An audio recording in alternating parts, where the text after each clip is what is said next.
আর আজ মহাকুম্ভে প্রধানমন্ত্রী দিল্লি ভোটের দিনই প্রয়াগরাজে প্রধানমন্ত্রী নরেন্দ্র মোদী ত্রিবেণী সঙ্গমে পূর্ণ স্নান। গত মঙ্গলবারই মৌনী অমাবস্যায় শাহী স্নানে পদপৃষ্ট হয়ে মৃত্যু হয় ৩০ জনের। তা নিয়ে তোলপাড় হয় জাতীয় রাজনীতি। আর এই আবহের মধ্যেই মোদীর মহাকুম্ভ সফর। আর এই দিনকে কুম্ভ স্নানের জন্যই বেছে নেওয়া শুরু হয়ে গিয়েছে রাজনৈতিক চর্চা।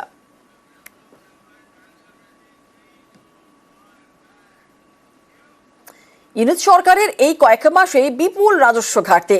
গত বছরের শেষ ৬ মাসে বাংলাদেশের রাজস্ব ঘাটতি প্রায় ৫৮,০০০ কোটি টাকা। আর্থিক বৃদ্ধিও তলানিতে ঠেকেছে। জিনিসপত্রের দাম দিন দিন বাড়ছে।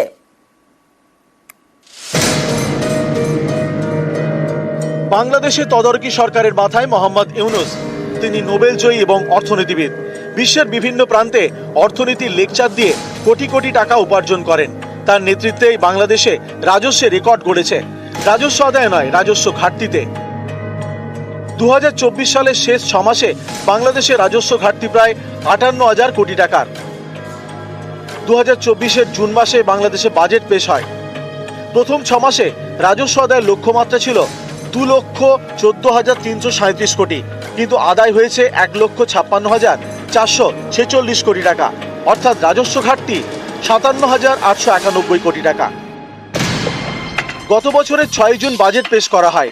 তার পরের ৬ মাস থেকেই ছাত্র আন্দোলনের উত্তাল বাংলাদেশ। অগাস্টে দেশ ছাড়েন শেখ হাসিনা। তারপর থেকে বাংলাদেশের দায়িত্বে মোহাম্মদ ইউনুস। তার জমানায় রাজস্ব ঘাটতি চরমে। লাগাতার অস্থিরতার জেরে ব্যবসা বাণিজ্য ধুঁকছে, জিনিসপত্রের দাম দিন দিনই বাড়ছে। এরই মাঝে ইউনুস সরকারকে ধাক্কা দিয়েছে একাধিক দেশ।